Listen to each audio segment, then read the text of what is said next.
maanghang ang naging timpla ng tinanghaling palace briefing kanina. Yusek Claire Castro, PNP Chief Jose Nartates, and NBI Director Melvin Matibag faced the media.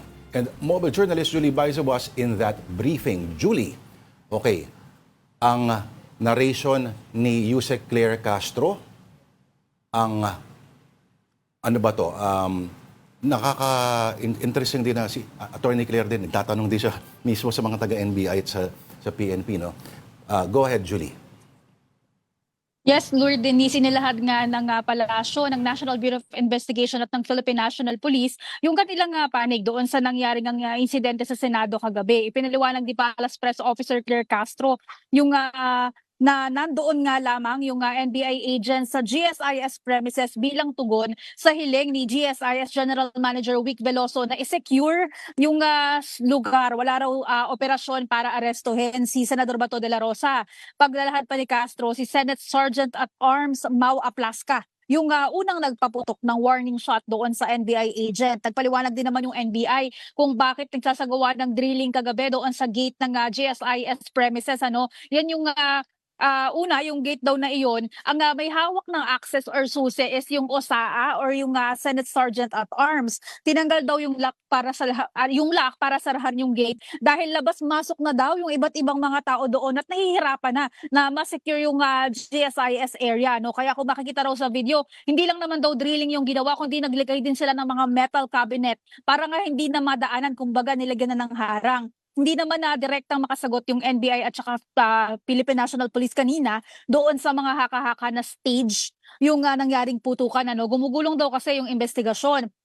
Pero kung nga PNP ang tatanungin, tuloy naman daw sila sa pangangalap ng mga statement at mga ebidensya. Yan naman daw yung mga statement na to, mga around 20 na personalities yung nakausap nila. Ibabangga daw yan sa mga physical evidence, mga CCTV footages. Pero ang NBI, although sinabi nga nila na ongoing investigation, umamin naman kanina si Director Matibag na kung punto de vista ng ilan sa mga NBI agents yung titingnan, mukhang stage. Pero again, yung official statement ay ongoing pa yung investigation at hindi pa sila makakapagsalita. Ang sabi ng PNP, ang Pasay City Police Station sa pakikipagtulungan sa CIDG yung humahawak ng investigasyon ngayon sa kaso. Kasi tinanong na rin kanina sino-sino ba yung mga involved and hindi na nga rin sinagot kung kasama ba sa iniimbestigahan si Sergeant at Arms Mau Aplasca. Okay, Julie, kasama ba dun sa investigasyon, 'di ba may mga in-interview 20 personalities, sabi mo nga, yung Driver?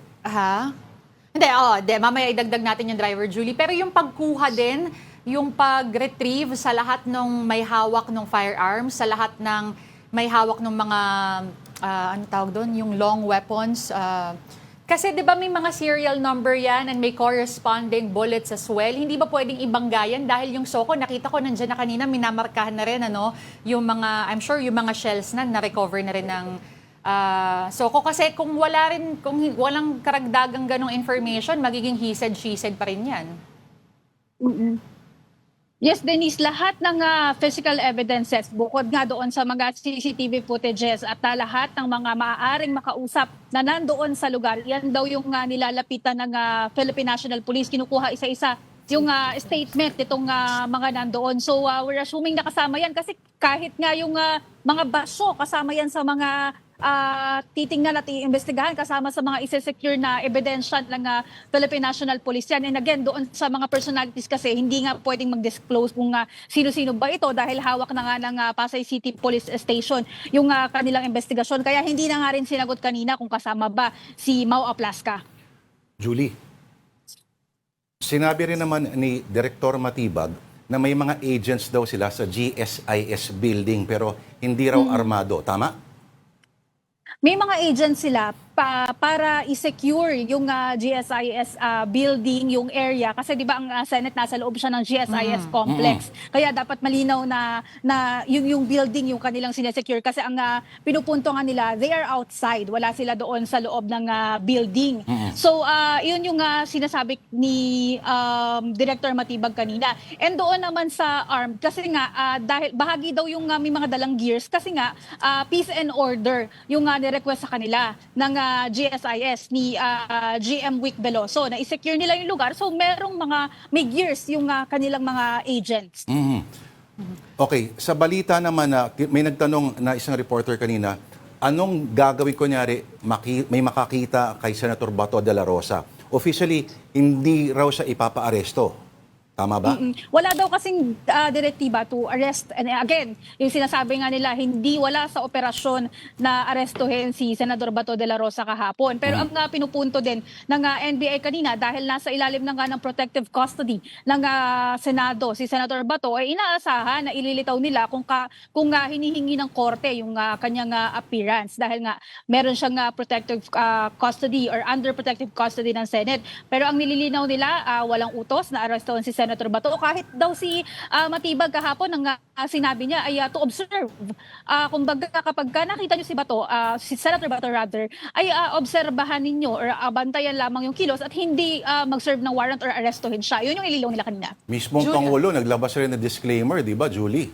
Hindi raw Yes, hindi raw last night. taong gobyerno yung mga yon.